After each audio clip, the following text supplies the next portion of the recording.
বছৰ ভাড়া আমি বেংগলোৰ ক্ৰছ কৰিলোঁ চাগে অলমষ্ট কৰিছোঁ বেংগলোৰ ডাইৰেক্ট ওচৰ নেকি কৰ্ণাটকাৰ বেলেগ একো জেগা নাই নাই বেংগলোৰৰ পৰা ডাইৰেক্ট তুমি তামিলনাডু বেংগলোৰ মাজত নাই কৰ্ণাটকা মাজত আছে কি তলৰ ফালে আছে বৰ্ডাৰ টাউন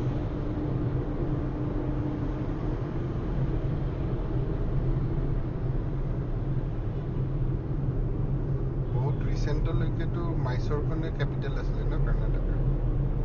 আজি 50-60-70 বছৰমান